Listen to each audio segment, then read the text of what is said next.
Yes, good evening and happy fall, happy fall week to everybody, including all over the world, USA, areas of Long Island, plus the five boroughs of Brooklyn, Bronx, Manhattan, Staten Island, and Queens. I'm your man G Money Stacks, aka Lonely Nomad, aka the Gregonator, aka YouTuber, aka Host with the Most, aka Rookie Podcaster of Queens, New York. And you are now listening and tuning and rocking with Off the Meat Rack Chainz New York podcast, episode 66. That's right, 66. How about that? That's crazy, man. Episode 66. Whoever thought that I was gonna be able to make it this far though? Like it feels so surreal to me actually. And quick little sidebar here though. I do apologize for not recording yesterday because I had dinner late.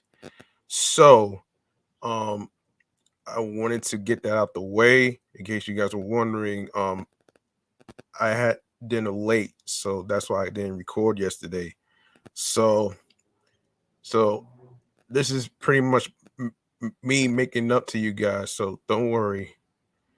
And speaking of worries, if you miss any previous episodes whatsoever on YouTube or streaming platforms whatsoever, don't worry, I got you. The main thing you need to do is grab the subscribe button on my YouTube channel, which is G Money Stacks 555.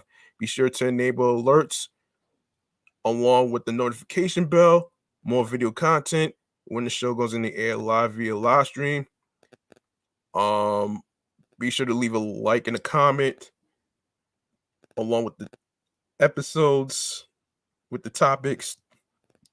Share the videos, tell a friend to tell a friend. And also, don't forget to share the video along with audio streaming platforms, which I will go over at the end of the show. Now, our first segment, like I always do, has to do with chatting on the jazz. Let's get to it, shall we? And our first topic, this one really bothered me. This one really bothered me a little bit. And do you know what's worse? Do you know what's worse than the fucking abortion shit? This idiot right here this idiot named Greg Abbott decides to sign a fucking voter suppression plan. You got to be shitting me. And for those of you who may not know what I'm talking about here, this is a guy from Texas.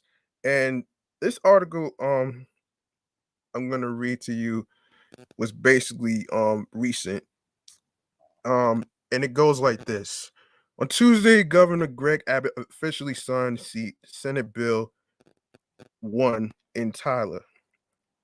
The bill passed through the Texas Senate and House last week. At the signing ceremony, Abbott was joined by fellow Republican State Senator Brian Hughes, State Representative Andrew Murr, and Lieutenant Governor Dan Patrick. At the event, Abbott reiterated a number of false claims about the bill eliminating voter fraud, which is extremely rare in Texas. In addition to banning 24-hour voting and drive-through voting, SB 1 also makes it more difficult to vote by mail and adds even further burdens on disabled Texans.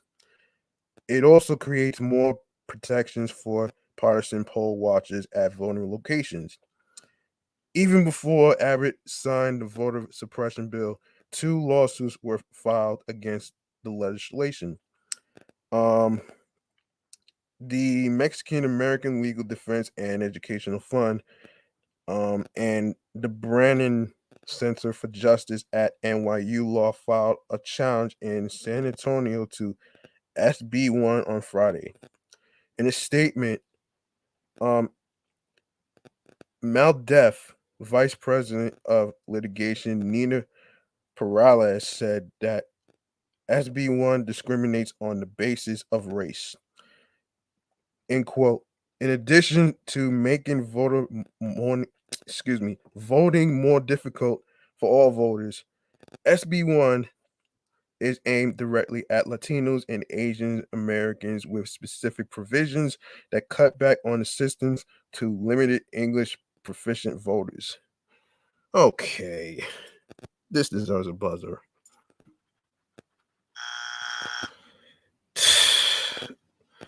Okay,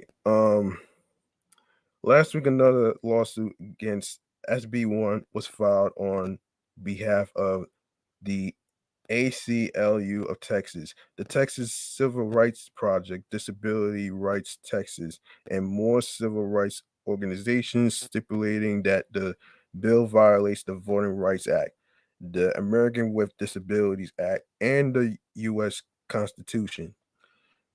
Minutes after Abbott signed SB1, another lawsuit was filed by voting and civil rights organizations, including Voto Latino, Texas Alliance for Retired Americans, Texas AFT, and LULAC Texas. On Tuesday, the NAACP Legal Defense and Educational Fund also filed a lawsuit in Texas against SB1. Yeah, I'm not even gonna get into what the whole SB1 thing, because this should just piss me off. The signing of SB1 also comes as a federal judge officially ruled recently that the state of Texas owes 6.8 million in legal fees after a lower court ruled that voter ID laws passed in 2011 discriminated against Black and Hispanic Texans. Ah, man. You gotta be kidding me, man. I'm gonna tell you something right now, man. I am not down with fucking voter suppression, all right? I am not down with that shit. Because it happened to me last year, and I'm never gonna forget this. And two people shall remain nameless. Two people on fucking Instagram decide to fucking suppress me into trying to manipulate me into voting for somebody that doesn't care about us, that doesn't look like us.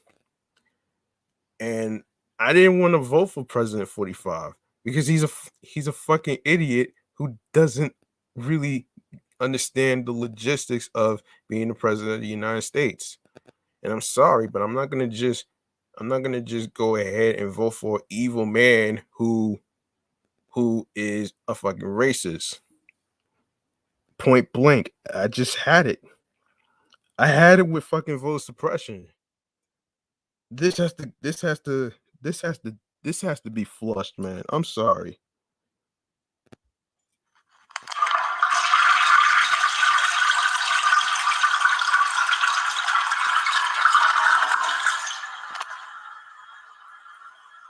And speaking of flush, let's go to the damn let's go to the next topic, which has to do with shark sightings, shall we? Um oh man. So recapping the summer, what happened was, okay, this is according to um Spectrum News New York 1. Now, listen. um okay, so New York temperatures were well into the 90s on Wednesday, a perfect day for a dip in the ocean at Rockaway Beach. Unfortunately for beachgoers, they were unable to dive into the ocean because of shark sightings in the afternoon. We got around 3 p.m. and they didn't let us go farther than about 5 feet. in the water, Renee Francisco said. That meant no surf, just sand. It was extremely frustrating, to be honest, because we came here to go swimming, Francisco said. I love to give a good dive into the water, and we didn't get to take that opportunity, so it was a very bizarre situation. Potential sharks were no reason to stay dry for her boyfriend, Vincent Briffer from California. It was very frustrating, Britta said. But being from California, that's not a really a big deal. No one no one's been attacked at Rockaway Beach and people get attacked in the Pacific Ocean all the time. A spokesperson for the city parks department says swimmers were told to stay out of the water because of multiple reported shark sightings on the length of the beach, adding it is imperative that beach goers follow the directions of lifeguards and staff to not enter the water until it had been deemed safe. It seemed like anybody who went too far out, they would wave them back, Ethan Lars said. When we got in the water, they definitely noticed that we were going too far out. Like I went out a little too far once. Man, man, another shark sighting. Okay, this is crazy, man. And I don't blame these people, but this is crazy. All right. So it was a beautiful day, sunny day, super hot. Jim and Mark said we kind of did go in anyway, but we definitely got yelled at a bunch. Still, while people near one spoke to said they were not scared of a shark biting them. It is possible. Just last month, a lifeguard at Jones Beach thought a shark bit him, forcing people out of the water. Well, it is possible. Like, come on. Let me see if there's more information on this. Let's see. Of course, you're going to see more information about this. This is crazy. So, okay, so a little bit. This is Rockaway Beach, Queens, New York, has reopened to swimmers after being shut down for a second straight day due to shark sightings. Beaches were open to the public at 10 a.m. Friday. The beach closed around 1 p.m. Thursday and never reopened. The first reported shark sighting was Wednesday. A spokeswoman for the city parks department said swimmers were told to stay out of the water. That because of multiple reported sightings on the length of the beach. Yeah, I'll be scared too, man. When it comes to sharks, man, I'll be scared too. If you better ask somebody. um, just last month, a lifeguard at Jones Beach thought a shark. Of course, I would be scared, man. Yeah, the parks department warns swimmers to only enter the water when lifeguards are on duty, which idiots probably didn't know, by the way.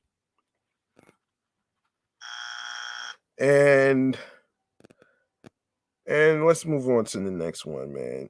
So we got another serious story on here, but this one has to do with Seth Rogen calling out the Emmys. Okay, so Seth Rogen said out loud what lots of people were thinking. How did all the celebs at the Emmys Sunday night get a pass when it came to wearing masks indoors? Seth kind of joked he would have rethought even going to the Emmys. He known it would be held in hermetically sealed tent, and there was not a mask in sight. He flat out called the Emmys honchos liars, saying, saying they said this was outdoors. It's not. They lied to us. Oh shit. Well, he's not wrong about that one. Um, So the LA County Health Department says everyone at indoor events must wear masks. What what with the Delta variant still out of control in these parts, it seems undeniable that precaution was ignored as the guzzy up stars were like super upscale masses huddled together as they cheered each other on. In fact, Seth groused, end quote. There are way too many of us in this little room. The only possible out for the Emmys is to argue the event was a television production, but that's a stretch for everyone in the audience. Even if that were the case, it's sure bad messaging to viewers. West Wing star Bradley Whitford begged to differ, saying he thought everything was COVID hunky dory.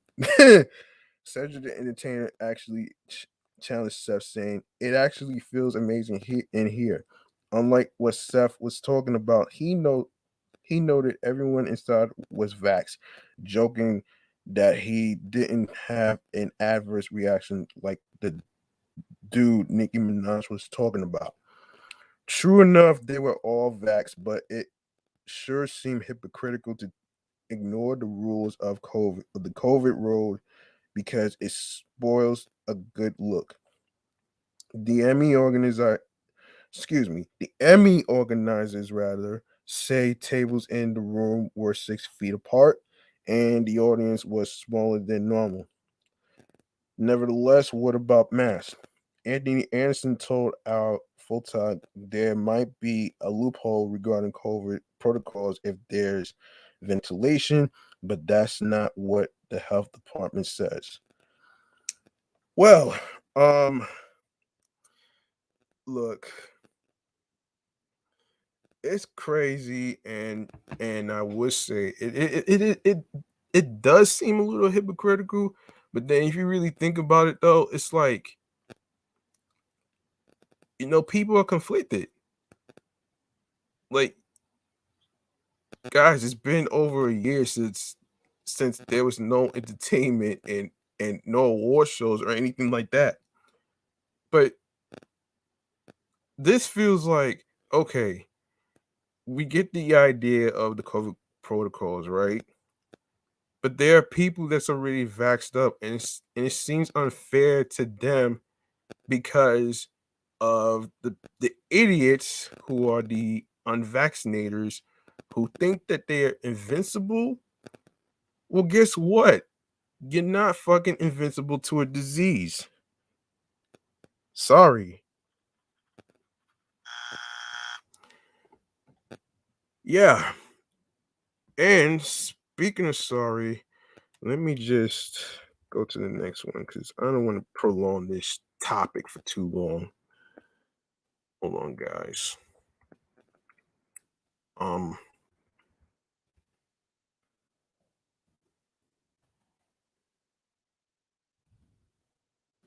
hold on.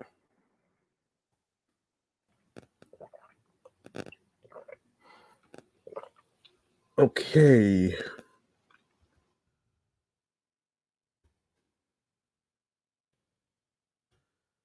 All right. All right. Our next topic has to do with, let me see if there's any other serious stories to talk about. Looks like I covered. Oh, wait. We got to talk about the Georgia gun pipe. Yeah. I've been meaning to talk about this shit too. Um, so this is according to newsnationusa.com. Georgia gun Georgia gun pipeline that flooded New York City with illegal firearms shutdowns, 9 indicted feds say.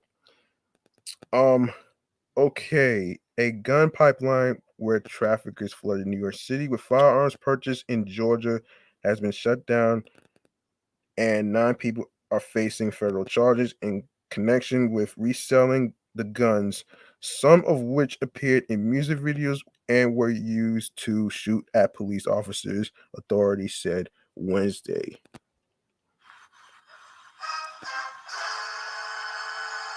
How stupid do you have to be smuggling guns from one state to another? You know it's obvious that cops are gonna catch you doing that shit. But anyway,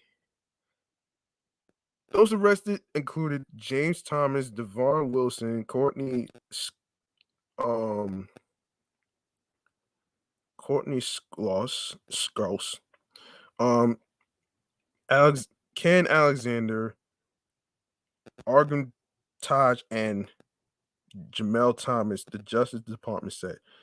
Three other suspects, Samuel Taj, Christopher Machado, and Harley Ramos, are still being sought. End quote. These arrests should send a message to anyone who is thinking about illegally selling guns to New Yorkers or illegally bringing guns to New York. We and our law enforcement partners are watching, and we will prosecute gun traffickers to the fullest extent of the law, said U.S. Attorney Audrey Strauss. The Justice Department alleges Wilson was used as a straw buyer to purchase guns from at least August 2020 to April. Straw buyers are often used to circumvent legal restrictions, such as laws that prohibit those with criminal records from obtaining weapons. Okay, so we got nine. Um, so we got nine. Wait, hold on, guys. Wait, hold on. What did I? Okay, 9 people are charged in connection with trafficking guns from Georgia, where firearms were purchased legally, to New York City, where the weapons were illegally resold. Federal prosecutors said. Of course, Justice Department. Wilson, a Georgia resident, purchased at least 87 firearms in the state from 6 sellers for the other defendants, who then illegally resold the weapons.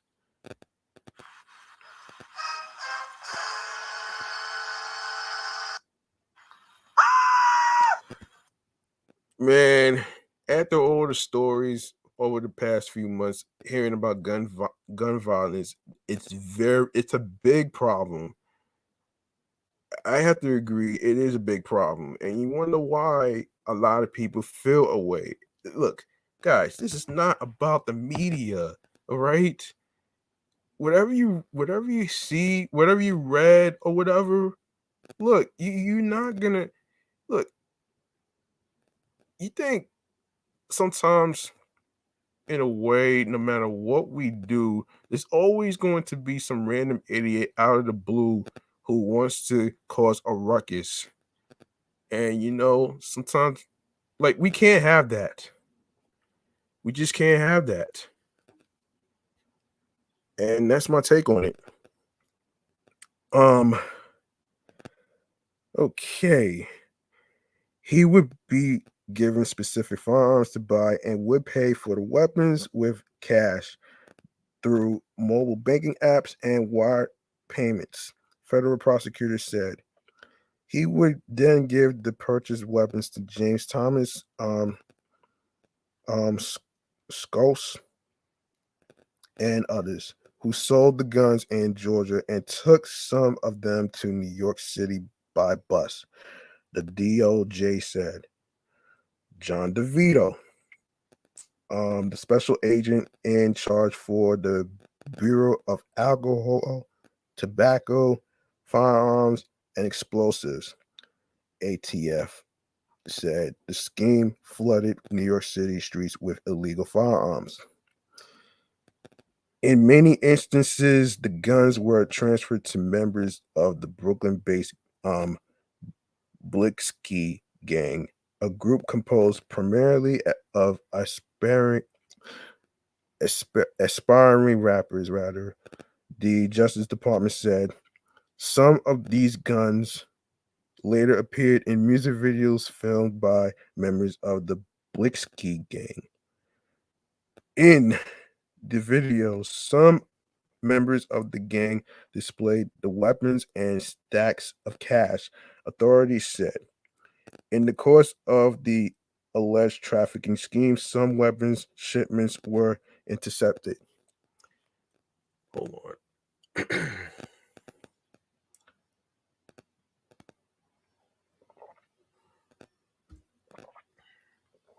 All right.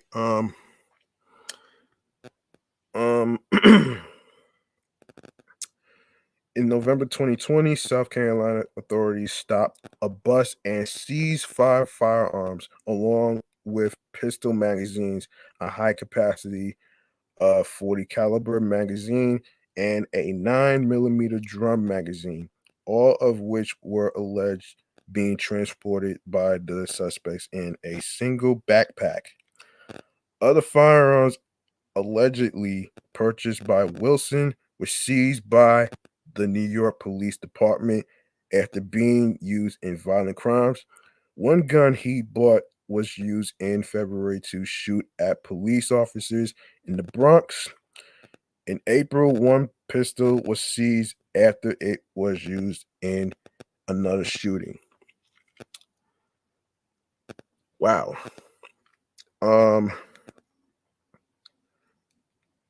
That weapon was later traced to Wilson. A total of 18 firearms purchased by Wilson have been recovered from several jurisdictions. Each of the suspects face up to 10 years in prison. Wilson, James, Thomas, and Scouse also faced an additional 10 years for interstate travel with intent to engage in gun trafficking. About time they got arrested for the fucking dumb shit that they did. They're so fucking stupid.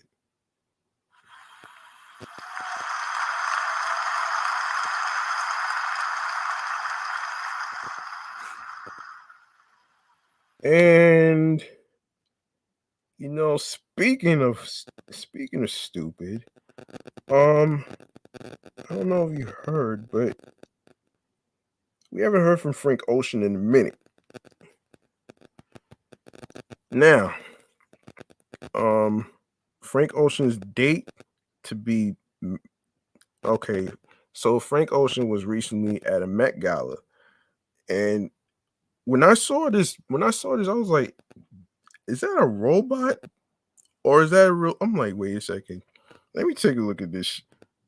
Frank Ocean's date to the Met Gala, a green robot baby. Oh wow!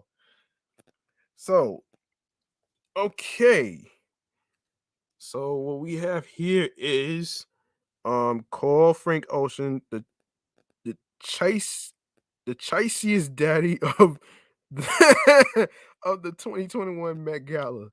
The singer made the bold choice to walk down the red carpet with a robot baby in his arms. Oh man. Oh man. That's just crazy right there. Um the little nugget the little nugget was like oh man, the little nugget was slime green with sparkling grills and wore a, a galactic printed onesie.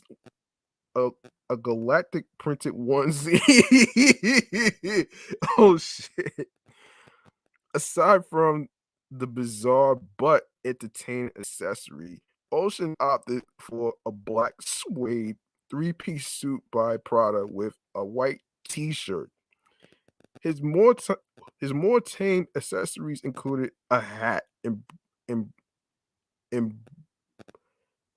embroidered, embroidered, yes, embroidered with Dreamcore, a play on the animation company DreamWorks, and a necklace by his own luxury jewelry label, Homer. Why would you name hold on. I need to stop right there, man. Hold on. Quick stop bar here, man. Why the hell would you name your jewelry line after Homer Simpson from The Simpsons? Are you fucking kidding me? Yo, this is some fucking this is laughable right here, guys.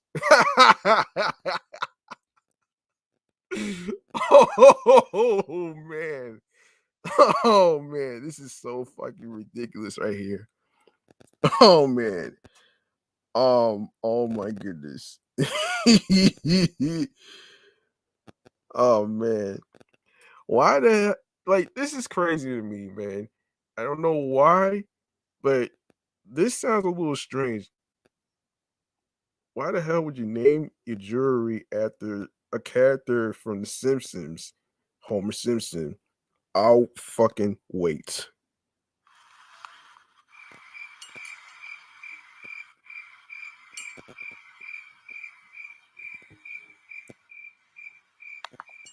Yeah, obviously. I don't know, man. I don't know if I like the name of the jewelry line Homer, which sounds like the cartoon character from The Simpsons. Obviously, like it's crazy, son.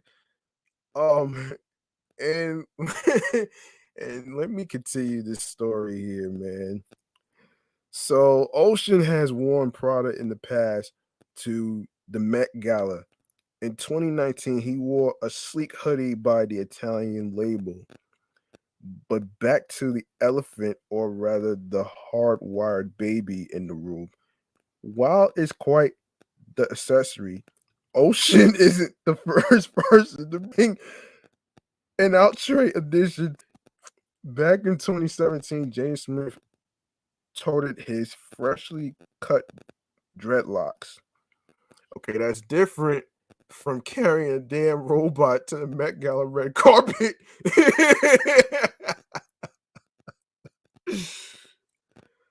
Oh shit. Oh my goodness. This year Grimes brought a large sword. Wait, what? Why the hell would you bring a sword to the damn red carpet, man? Are you dumb? This is so fucking this is so fucking laughable. I can't help it, man.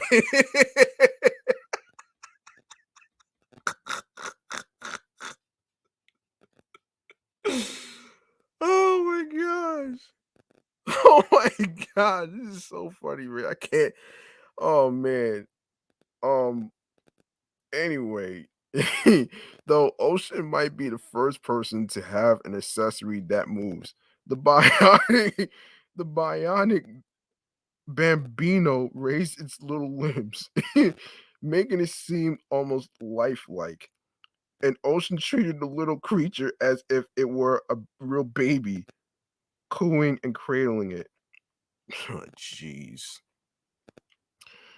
On the red carpet during an interview with Kiki Palmer, Ocean said, "He's starstruck.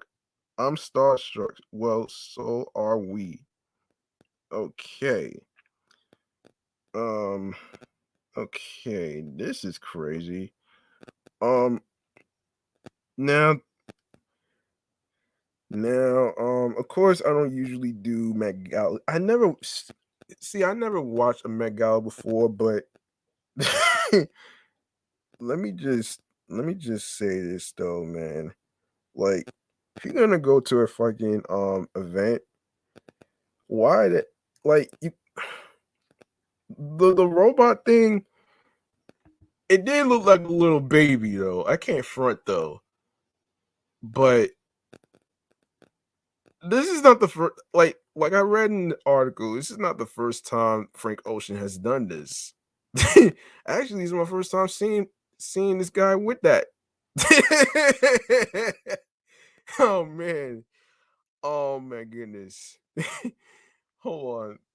I need a drink for this, man. Hold on.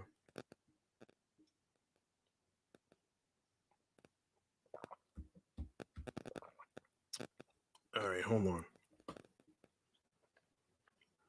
34. All right. Um, let me see if there's any more series. Let me see if there's any before I even go to the music section. I'm gonna go find something that's like a little serious. Let's take a look at this. Um, now for hold on.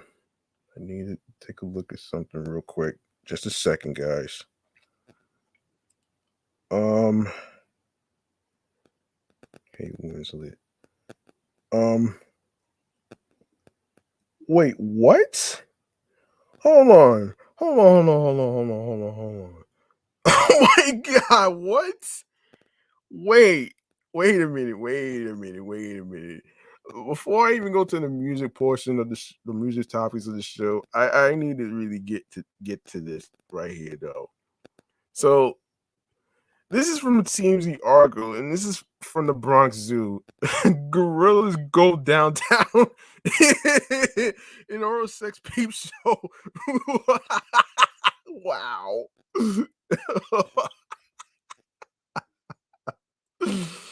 Oh my goodness. Oh my goodness. I'm not wow. Wow.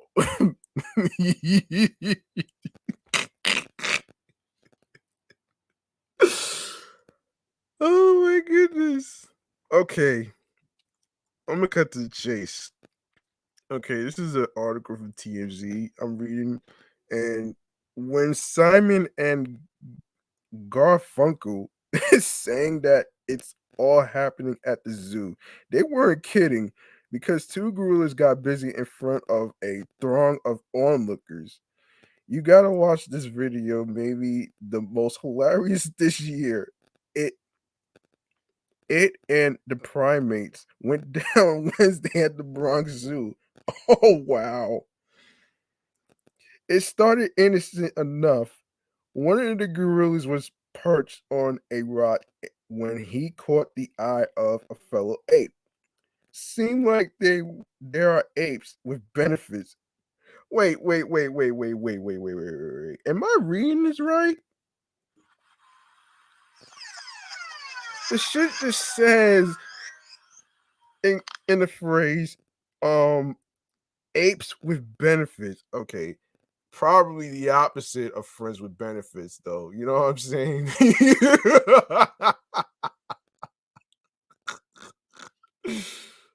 Oh man. Um, yeah, because one of them immediately laid on its back, and the other assumed the position and went at it. As hysterical as the gorillas were, you gotta see. Oh man, you guys see the adults who quickly shielded their kids' faces and began screaming to make the run for it.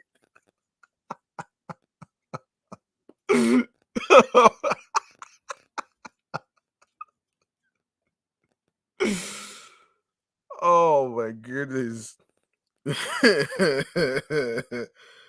Oh man. And the video cuts off, but we're pretty sure it was a happy ending and we're not being fallacious.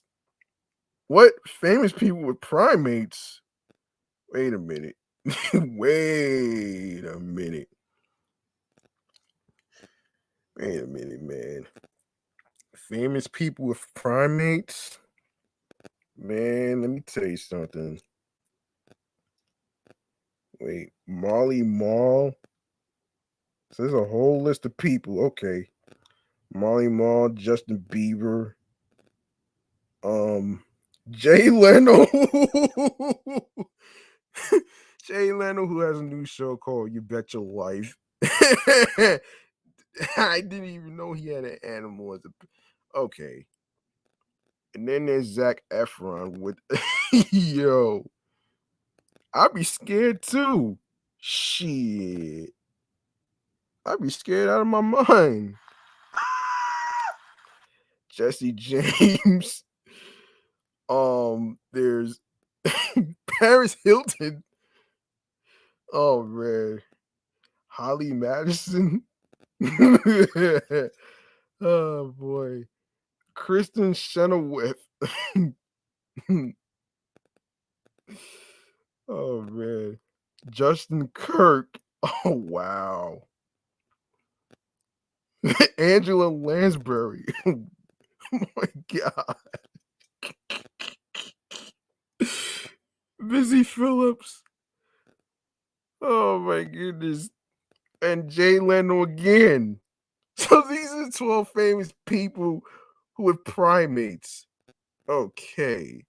Now, I don't know about you, but I'm not sure if I would have like an ape or a gorilla as a pet though. Like, I don't know. This one's a little tricky and troubling for me.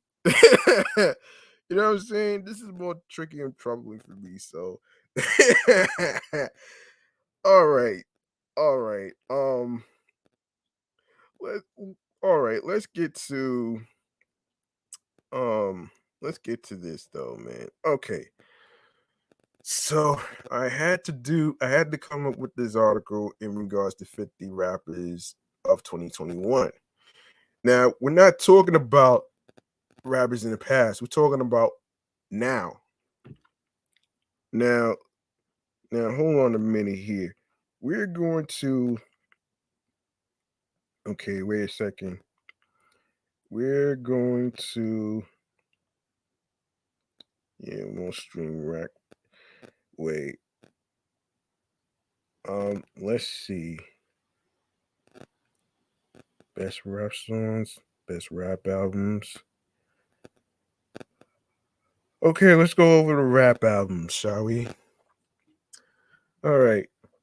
So, okay, Hip Hop DX so far. 2021 has been a solid year for lyricism so far. This month, fans received new bars from Boldy James. What? Not sure who that is, but I'm not familiar with this guy. But Nas, one of the recent albums, King's Disease 2, which I recently listened to and did a review on it already for my other show, Meticulous Vibe Juice podcast. And of course, Pink, Saifu, and more. Who the hell is Pink Saifu, man? All right, DX will be narrowing down the endless amount of music released during the course of the year to the essentials, providing readers with a list of the must listen projects. Okay. Also, be sure to check out our other list. Okay, best rap albums so far. Let me see. Okay, hold on. I'm not even gonna go there. Okay, the top rap albums of 2021, from December to September. Okay, contributing writers: Trent Clark, David Brake, Ben Brutal Kyle Eustace, Jeremy Heck, Devon Jefferson, Dana Scott, Anthony Malone, Kia Turner, Ben Brutal Matthew Ritchie, and Josh Vets, whatever. Bo Jackson, Boldy James, and the Alchemist. I don't know who Boldy James is, but okay. So let's just get into this. Boldy James and the Alchemist have ascended up the ranks of best rapper producer combination in rap history with their second full length collaboration. If their previous album, The Price of Tea in China, was an announcement of Boldy's prowess and the duo's untapped potential for greatness. Bo Jackson is their coronation. it's it's an entrenchment of the very formula that endeared them to rap fans on the first installment. The Alchemist's soul stirring nostalgia fueled sample loops exist as a perfect background for Boldy's deadpan delivery, one that forces the lyrics to become the star of each song, avoiding gimmicky inflections and ad libs completely. Okay, this is one of the guys who this is one of the guys who does not use autotunes, ladies and gentlemen. So I'm just saying though, man. um, yeah, Baldy is a rapper bouncing in and out of tightly woven pockets in Alchemist's production with expert precision. Each word is um enunciated fully, where his stories of street life and redemption refuse to get lost in the flow of the album. Consistency is the key for this album. There's no dip in quality of production or performance from track to track. Standout songs are difficult to choose from, as it simply hinges on preference. Bo Jackson is a masterpiece in both construction and execution, one that solidifies Boldy as an upper um, echelon talent and adds to the already lengthy resume of the Alchemist. All right. Um, yeah. Hang on a second, guys. Let's see who's in the chat of 17 Live. That's where I'm recording. For those of you who are listening and that just came into the YouTube universe and a new listener, I'm basically recording from not only StreamYard and YouTube, I'm also doing a live stream on 17 Live, which is formerly known as Livit, and I'm not gonna really get into details until I get to a future episode like 78, and I'll break it down. All right. Let's take a look at who's in the chat right now. Okay, May Baines. Thank you for the snack. And who else? And thank you for sharing the live stream to Facebook. And for Nina. Hi. Hi. Thanks for joining the live stream and my podcast. All right, let's keep going. Shall we? All right. Now, where was I? No, where was I? Okay. King's Disease 2, Nas, which is one of the albums that I actually got a chance to listen to and review. So check this out, folks. The 28 Summers, the hip hop community still stands at attention whenever Nas delivers a new album, but there's a contingent of his fans who share some long-time skepticism about the New York rap magnate's questionable ear for production. On King's Disease 2, the sequel to 2020's Grammy Award-winning predecessor, Nas assures his core audience of gangster and underground conscious rap purists that his erstwhile Esco and Nasty Nas personas remain intact. The formula from the first installment of the KD series remained the same, embracing the business empire he built, while also making himself relatable, using allegories of joy, facing danger, romance, which reminds me of the song No Phony Love featuring the Gap Band's leading crooner Charlie Wilson. And the late 1980s rap nostalgia EPMD 2 featuring EPMDs Eric Sherman and Parrish Smith with Eminem sprinkled throughout his lyrics. Hit Boy employs beats that draw from pages that made Nas' hefty boom bap sample loop driven debut Illmatic into his magnum opus, rare store run moments, and the polished soundscapes of his sophomore effort. It was written. Composure, which exposed Nas as a gifted songwriter. Nas also uses today's popular Southern trap instrumentals 40 slide and West Coast based elements YKTV featuring A Boogie with the Hoodie and YG to underscore his ability to hold his own over anything rather than fall back on just rapping in triplet cadences. One of the high points of KD2, King's Disease 2, is the late Tupac producer Johnny J inspired Death Row East, which finds Nas opening up for the second time on record about his strife and attempted truce with Tupac Shakur since his 1999 track We Will Survive. As well, Death Row Records New York expansion plan before Tupac was murdered. Gumbo? Are you serious? Pink Saifu? Okay. Don't know his music, but I'll just read this. For Alabama born hyphenate Pink Saifu, rap should be uncategorized. He achieves his overarching goals of bridging the generational gaps between Zanio, mumble, stoner oriented cloud rap, trap, and crunk with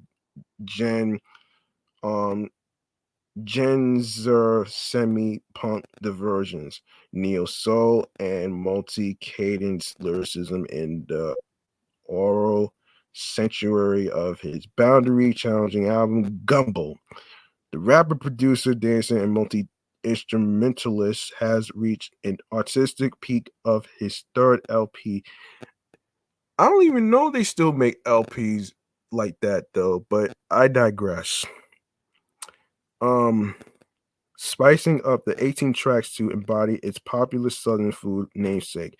It features production from The Alchemist, DJ Harrison, Michael X White, and Pink Saifu himself. I don't know why this guy named himself that. The opening title cuts Sunday morning church choir feeling of gumbo for the folks. Hold On and Scared both feature Atlanta's legendary Dudgeon family spoken word poet Big Ruby, giving the album's mission statement by combining some of the track list's song titles. Got love for older folks, down to the youth. Just let the record play and let the songs be living proof. Can't stop the truth.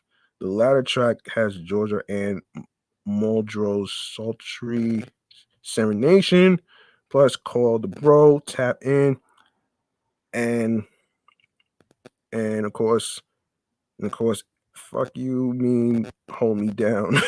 Each sound like Y2K era um Soulquarian jazz. The turn up elements on the project harken back to the psychedelic parliament, funkadelic, and Lil Jon and the East Side Boys on Wayne's Brothers. This lead singles Roscoe, Ang Hair Don't Care, and Boston Cold featuring Turret, Benji, and Saifu's family. Dedication, Smile with Your Goal, Doing Too Much in My Mama's Name. Bravo and Living Proof family proved this album should be a delightful addition to everyone's stream playlist this year. Let's see. How many people is in here? There's so many. I want to go to. Let me read her. Oh, I'm not gonna read too much of this. So let's see. Okay, Tyler the Creator. Tyler the Creator has finally achieved his goal of creating a Gangsta Grillz album, Call Me If You Get Lost. The seventh album, released by the subversive artist, has now arrived and is on pace to land in Billboard's top slot. Hosted by DJ Drama, Call Me If You Get Lost is louder and more, upfront than Igor. But still tackles inherently personal themes from cancel culture to Tyler's thoughts on addressing the Black Lives Matter movement. Oh gosh, no. Produced entirely by Tyler with assistance from Pharrell on Juggernaut. Um, CMIYGL is a return sonically to the artist's earliest work, but now with a maturity of cohesiveness developed over years of experience, features are used brilliantly throughout, from 42 Doug's fast-paced bars on Lemonhead to Youngboy Never Broke Again's stunning auto-tune gospel delivery on What's Your Name. Even with exceptional features, Tyler is the star of the show, switching between impassioned crooning and masterful bars without hesitation. SMIYGL is not only the running for the best album of Tyler's career, but also the best album of the year. Another album I actually got a chance to listen to is Lloyd Banks. The course of the inevitable. After 2 decades of anti anti antiquity, classic boom bap rap is surging back into the mainstream. It's a forceful wave, one written gracefully by Lloyd Banks, back in the public eye after a lengthy sabbatical. On the course of the inevitable, Banks delivers a timeless ode to tough wordplay, proving his inactivity isn't due to declining ability.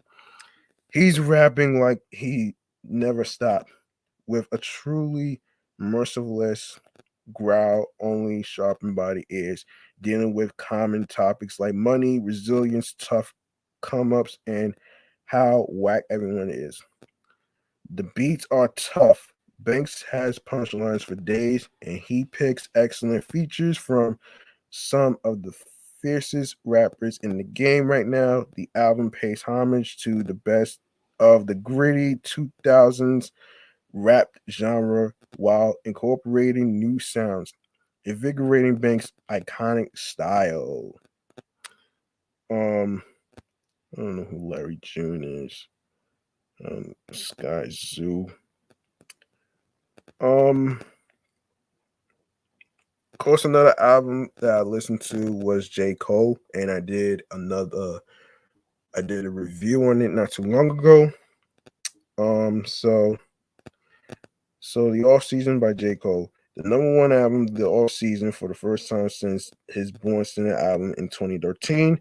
The Off Season is bound to go platinum with features including 21 Savage, Cameron, Lil Baby, um, 6 Lack, Cole's fellow Fettyville native Moray, Bays, and Diddy assisting the Dreamville co-founder across 12 tracks. Cole reflects on his childhood innocence through the present in his own fatherhood, friendships, and family relationships lost, and asserting his reign at the top of the rap game. This album is the crest in Cole's career narrative arc, left to ponder what's next. If Cole ultimately retires instead of releasing his long teased The Fall Off, the off season could be remembered as a stellar production synthesizing J. Cole's cachet of lyrical dexter- dex- dexterity and melodic hooks over traditional underground boom bap, applying pressure, punching the clock close, the climb back, retro 2000s hip hop homages, 95 South and My Life, and radio friendly soulful motives, Left Go My Hand, Hunger in the Hills, and Pride is the Devil. Wow. Okay. I'm not even gonna really. Oh boy. Okay, let me see.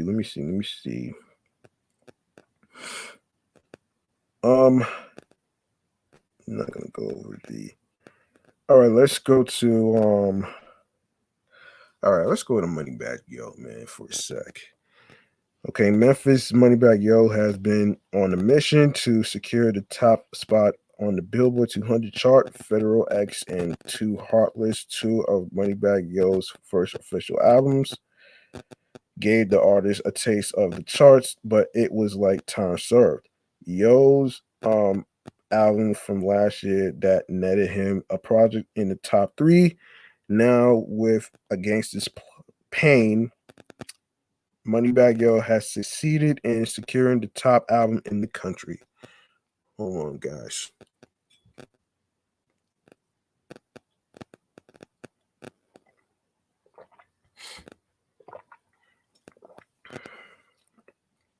Okay. Um Against This Pain is set in a Memphis-centric world with production from Real Red and YC. Not to mention the excellent projects produced by the Neptunes. On Against This Pain, Yo demonstrates a new maturity and polished sound that doesn't sacrifice Yo's fire forged bite. Moneybag Yo also opted for a more spare range of features, including feature Polo G and Cass Page, which marks a departure from the star-studded time served. Okay. The plugs I met to Benny the Butcher and Harry Fraud. Benny the Butcher has continued verbally chopping his way towards the top of hip hop's most beloved MCs. His latest project, Plugs I Met Two, offers more of the Griselda and Black Soprano family couples brand of cocaine rap and erudite street sagas along revered producer Harry Fraud. The 9-track project is more lean than Benny's first plugs. I Met project. Tainted Talk and Burning the Proof. The album also features elite guests such as 2 Chainz, French Montana, Fat Joe, and Jim Jones. Fraud's glowing synth chords, subtle drum patterns, and soul samples with some traces of occasional cloud rap motors lace Benny to take flight with his guns blazing. Some highlights include the album opener When Tony Met Sosa, Longevity, Live By It, and Survivor's Remorse. Wow. Okay. Let me see. I think let me see. Still okay, let's go to I'm gonna go on to let me see. Okay, let's go to Billboard R&B, hip hop and stuff. All right. Okay. Billboard R&B Hip Hop Summit 2021 brings out Gucci Mane, Polo G, and more. At first, Billboard R&B Hip Hop Summit, Gucci Mane performed Polo G, Flo Millie, Usher, and Moneybag Yo held panels, and BLXST won the Rising Star Award. Okay. All right. We weren't just about to put out our R&B hip hop power players issue and be done with the topic because hold on. Because we take all things groovy very seriously here at Billboard. It was only a matter of time before we launched a huge summit filled with conversations between today's coolest musicians and producers to celebrate the genres of rap, soul, jazz, funk, and of course R&B and hip hop. At the first ever Billboard R&B Hip Hop Summit presented by Amazon Music's rotation on August 17th, we were not only treated to an awesome Gucci Mane and Pooch Shiesty performance, but we also got to pick the brains of everyone from Polo G to Flo Millie to Usher to Moneybagg Yo and more.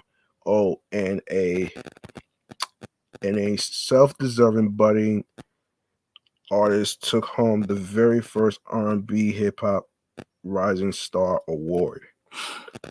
Well, um, keep reading. Okay, let's see. Gucci Mane and Pooh Shiesty performed. Wearing a snazzy green suit, Gucci Mane kicked off the summit with a super classy performance of like 34 and 8, joined by Pooh Shiesty and backlit by flashing circles of light. This year's grandest rather gathering of hip hop's best and brightest individuals was run by a musical exhibit exhibition to be exact exhibition that was both energetic and low-key, perfectly matching the vibes of the interviews and panels that followed. Polo G sat down with billboard writer Herman Mamo.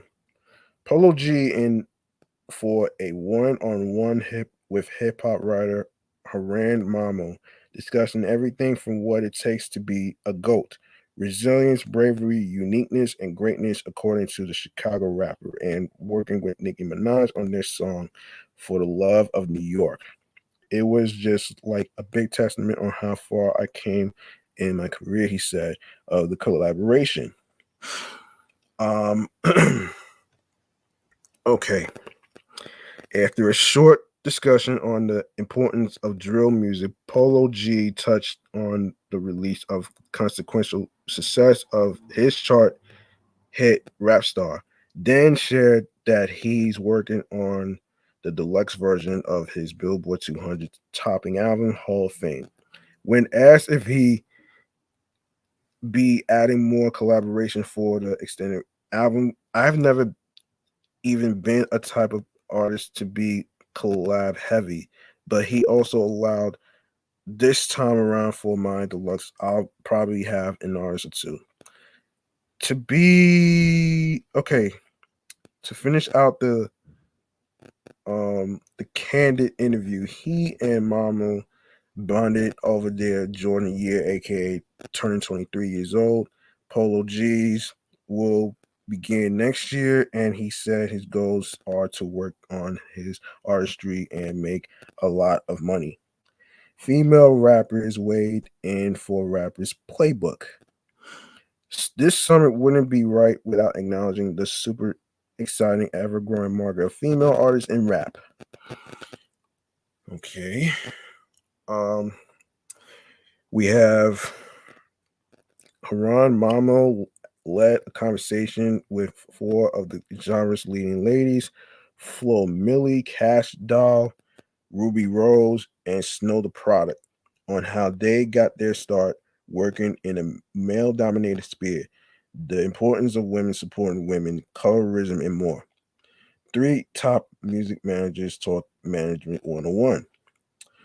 Shifting away for a bit from artists and focusing in on the business side of music industry, writer Nina Rahani held a virtual roundtable between pros Arnold Taylor, Gordon Dillard, and Tundle Balogun, talking about the triumphs and tribulations of being a modern day music manager.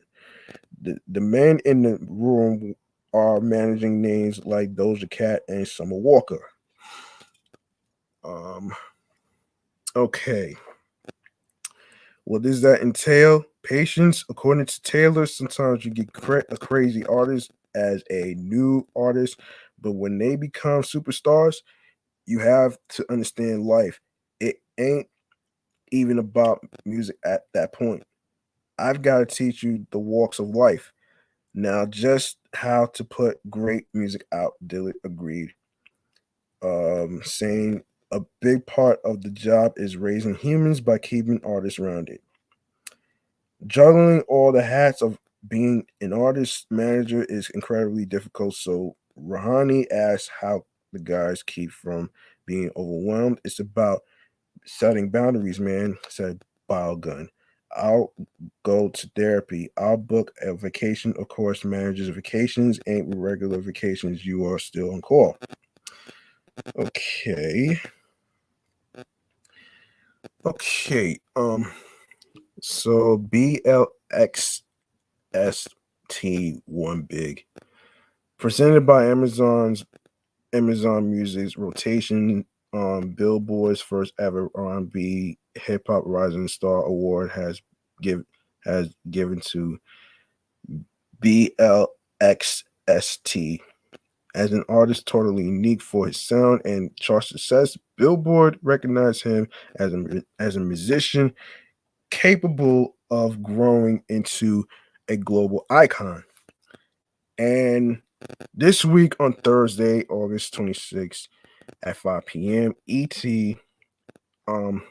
Billboard and the rotation will present the full Rising Star Award presentation with BLXST.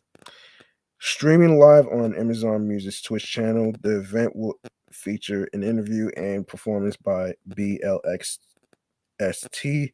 in addition to a live fan Q&A. Okay.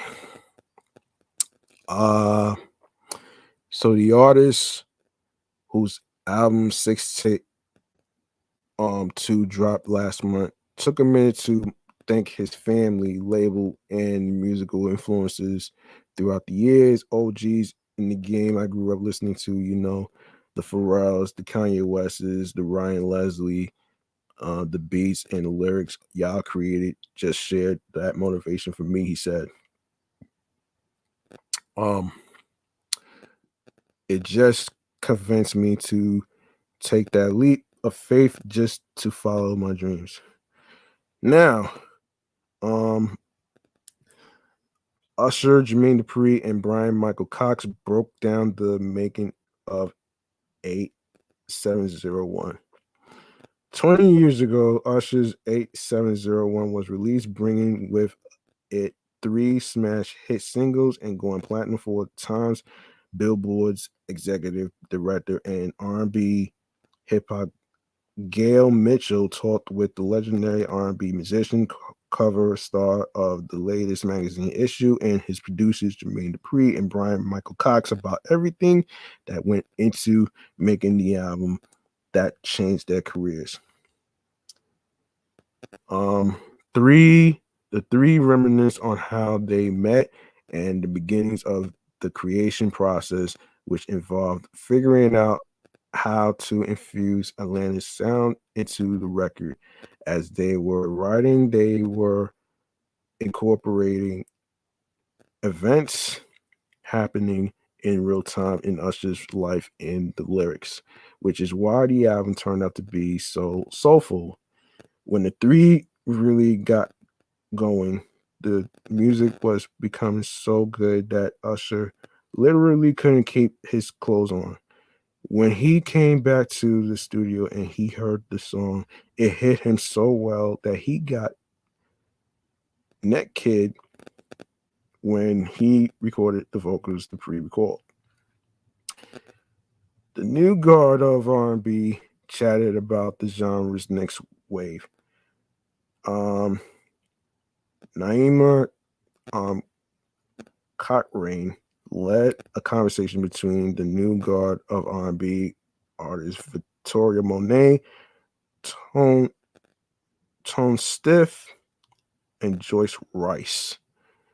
The group discussed what it truly means to be R&B, the future of the genre, and why some newer artists might want to break away from expand beyond that label. I feel like the more time goes on, the harder it gets to write a song that hasn't been written already, Monet said. This generation has been posed with a challenge to come up with more creative ways to say the same things we were feeling in the 60s, 70s, and 80s. They also taught the differences of songwriting these days with Seth excuse me, Stiff saying, I don't think songwriting is a lost art at all. If you push the ball further and you just keep trying to be creative, it's going to stand out and it's going to have its time. The New Guard um trio didn't go through the video without diving into the old guard, each naming their biggest old school R&B influences. For Monet and Rice, it's Brandy and Aaliyah. Meanwhile, Stiff loves Bob Marley and Lauryn Hill. Let me see. I don't know if I'm gonna read all this. I don't know if I'm gonna read all this though, but you guys are more welcome to look the article up on billboard.com/articles, business chart and stuff. Let me see if there's any more that I need to do. Hold on. So before I even get into all that, I did go over the albums actually. So let's go over the best rap songs of 2021 so far. Let's take a look.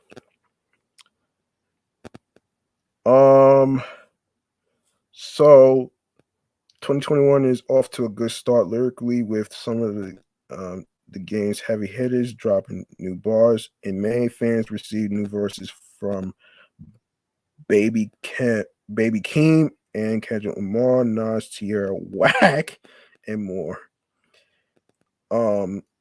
Hip Hop DX is putting a spotlight on the tracks that stand out from the overabundance of releases throughout the year, highlighting everything from Billboard chart friendly singles to essential album cuts.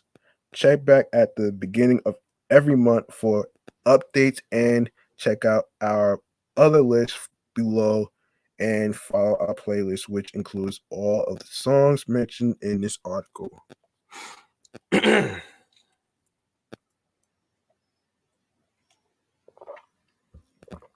All right. Okay. So the playlist, check out the playlist so far. No, I'm not gonna read that. Yeah, I just read this already. I just read this one. Yeah. No, I didn't read this one. Hold on. Okay.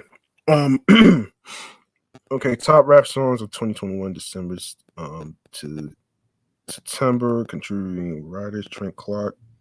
Yeah, I just wait, hold on. Family Ties, Baby Keem, Kendrick Lamar. Baby Keem had one hell of a month. He claimed to be the best verse on Kanye West's long awaited Donda album and has a hit with cousin Kendrick Lamar on Family Ties. The song was released after Kendrick announced his forthcoming album will be his last with Top Dog Entertainment. It's too soon to say what the future has in store for the iconic Compton rapper. But if Kendrick's new album sounds anything like the turbulent hellfire of his verse on Family Ties, fans should be excited. King 2 is due for a new album, given that he's released a slew of singles, including the Travis Scott assisted do-rag activities already in 2021. Hopes are the album is on its way. Wow. Down South Wale featuring Maxwell Cream and Yellow Beezy. Though the beat, which sounds like a chopped and screwed violin concerto, could support a club banger, Wale and company opt into a meaty time traveling philosophical roundtable on Down South. Wale stands rightly as the grizzled lead man, asking tough questions about the pre-realist intersectionality between stardom and drug dealing. Wally is grizzled after of a life spent navigating troubled waters, but Yellow Beezy sounds much less scarred as he delivers a bullheaded verse that drips with a sudden drawl and vivid bravado. Um, Maxwell Cream brings the track full circle with a verse that shows both glee and inescapable trauma. He taunts guns and threatens the masses, but also candidly recalls the death of his brother. In those final moments, while a cynicism is validated with the line, "Can't even trust my Crips because a Crip killed Nipsey Hussle," a Southern rapper's dilemma in three um dispar- desperate times frames. Down South has multi-generational effect. The track illustrates the meat grinder of the southern rap scene and the troll it takes on those unfortunately embroiled. Um, Nobody by Nas featuring Lauryn Hill. Social media entered a frenzy. Um, when people noticed Lauryn Hill was featured on the track list to Nas's King's Disease 2, Miss Hill's return to rhyming was met with excitement and a healthy dose of uncertainty as nearly 25 years have passed since the two bards of hip hop first joined forces on It Was Written lead single If I Rule the World. Luckily, both legendary MCs have plenty of fuel left in the tank. Nas had nodding flow on Nobody and exhibits the same dexterous flow he forged in his youth, but it's Miss Hill's explosive verse that truly steals the show. Look, I'm not gonna. I don't know if I'm gonna get into all this right there, but you guys are more welcome to look at all this on hiphopdx.com/news and stuff. You guys are more welcome to look at everything. I'm not gonna get into too much of this because I'm about to wrap this show up. So um so check this out. You like what you heard in today's episode or any previous episode whatsoever? Feel free to show some love by making a charitable donation to my Cash App, which is $ G Money Stacks 555. That's $ capital G, lowercase MONEY, capital S, lowercase T ACKZ 555. Now, like I always say, it's not about having a lot of money, folks. It's about what you can afford, and any amount of money that you donate will be appreciated. So don't get discouraged about this. You know what I mean?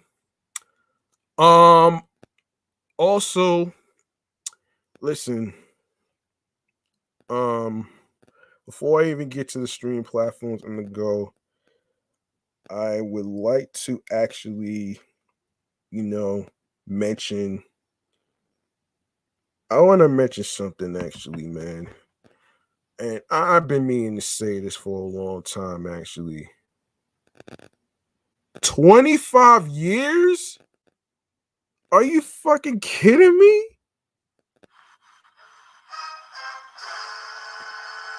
25 years. Lauryn Hill has not even been in the music game for so long. I'm like, damn. Look, I get the fact that she walked away and stuff like that because of the music industry and stuff like that. But at the same token, I can't call her a legend. And the reason why I can't call her a legend is because she only made one album. And she was part of a group called the Fugees. They only made one album. White Clef made White Clef made more albums than Lauryn Hill. Are you fucking kidding me? And this is very surprising, and I didn't know there was going to be a 25th anniversary of the Fugees and stuff like that. And I don't know all the details, but I will probably do a little research on that. But anyway, I digress on that shit. So let's keep this going, man. um, so listen, you can follow the show on Facebook and Instagram. Which is Off the Meat Rat Chainz New York podcast, all in one word. And also alongside with my other show, Meticulous Vibe Juice Podcast, and my new show that I just premiered this past Sunday, which is Excellent Fun Vibrant Podcast, the Sports Edition show, about the stories of athletes in football, baseball, basketball, tennis, volleyball, running track, you just name it though. But it's going to be on Sundays at 6. So Sundays at 6, I'm going to be recording the next episode. So just to let you know, you guys are more welcome to follow that as well. And along with my primary handle, which is G Money Stacks 555 in Queens, New York. And also, don't forget to follow me. If you want to get to know me and you want to chat with me, you can also follow me on 17 Live, which is another phone app, which is formerly known as Livit. So, that's G Money Stacks Queens, New York on 17 Live. All right. You go to the link and you're gonna see G Money Stacks on 17 Live. It's not Livit anymore.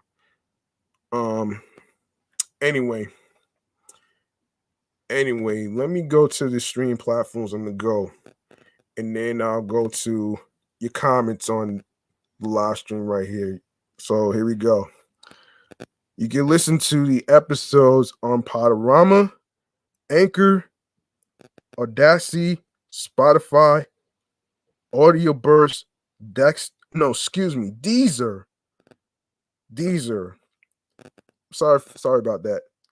TuneIn plus Alexa, Radio, Player FM, Podchaser, Stitcher, Pocket Cast, Podcast Addict, Breaker, Listen Notes, Podbay, Podfriend. Don't forget to leave a 5-star rating on Podchaser and Podfriend. Even though you don't have anything to say on there, you could just give a 5-star rating, your thoughts and talks on the episodes, the topics that was discussed. You know the gist. Okay. We on Reason FM. We on Google Podcasts. And please don't forget to listen to Off the Meat Rack Chainz New York podcast on Amazon Music, iHeartRadio, the number one phone app for music, radio, and podcasts. And last but not least, the YouTube. I need your help on a couple of things. I need y'all to subscribe to 3 YouTube channels, all right? The first one is Meticulous Vibe Juice Podcast YouTube page. The next one is Excellent Fun Vibrant Podcast, the Sports Edition show. And also this one right here, G Money Stacks 555. Be sure to do the same for the YouTube channels that I just mentioned. Be sure to enable alerts along with the notification bell, more video content. Stay tuned for upcoming episodes. Of course, previous episodes that was recorded will automatically be posted on the channel's page. Also, be sure to leave a like and a comment along with the episodes and topics. share the video, along with your friends, of course. Be sure to tell a friend to tell a friend. And also, last but not least, share the video along with all your streaming platforms with your friends. And don't forget to download your favorite episodes, all right? Don't forget to download your favorite episodes, which helps the most. Um, I'm not gonna get into the statistics of Anchor because I already checked already, and so far we're doing good so far. So that's the least the worries I gotta worry about. So, you know.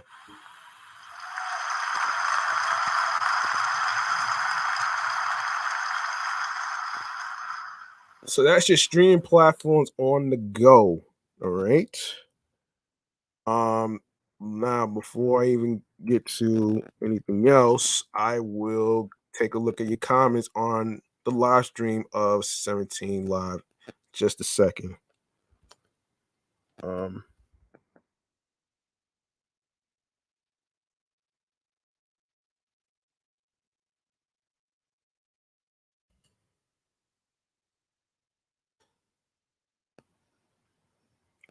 oh man. I had this on the whole time. I'm sorry. Just a second.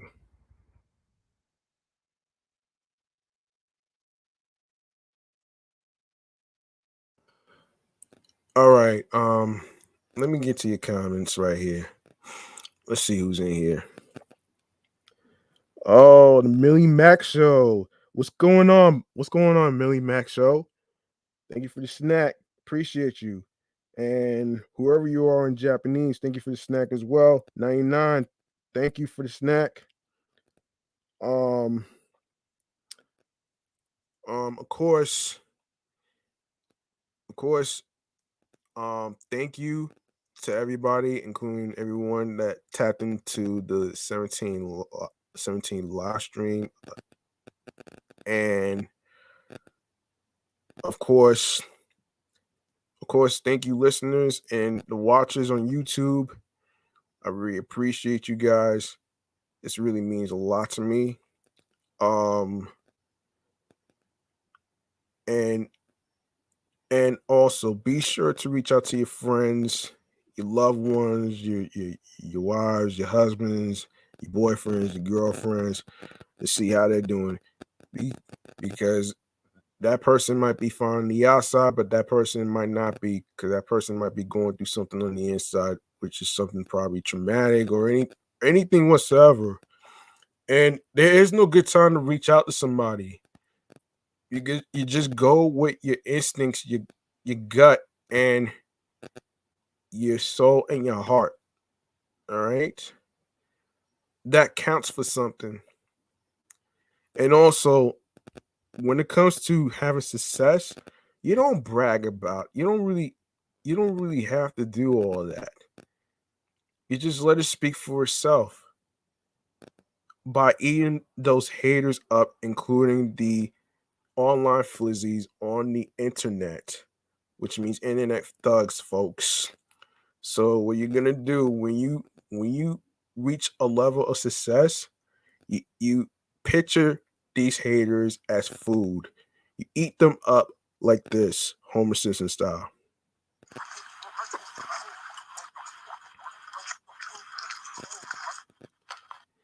And look, man, I feel like going out with a bang like this, man.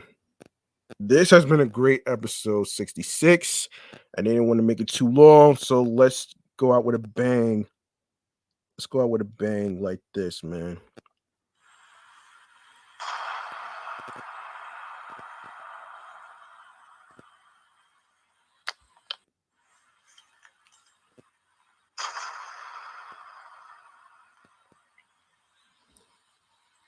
And of course, this. Listen, man. This is G Money Stacks. I'm clocking out. thank you so much for tuning in, rocking with me, and stick around for more episodes and stuff. You know what I'm saying? Um, and I hope you guys stay safe. Be sure you stay masked up. Don't worry about the stupid, misleading informations from conspiracy theories because they're the ones that's fucking irresponsible for putting fear into people. So don't even worry about misleading information about whatever it is, claims about vaccines killing people, which is not the case.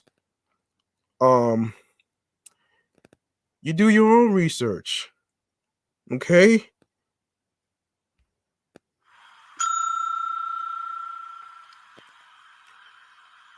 And that's it, man.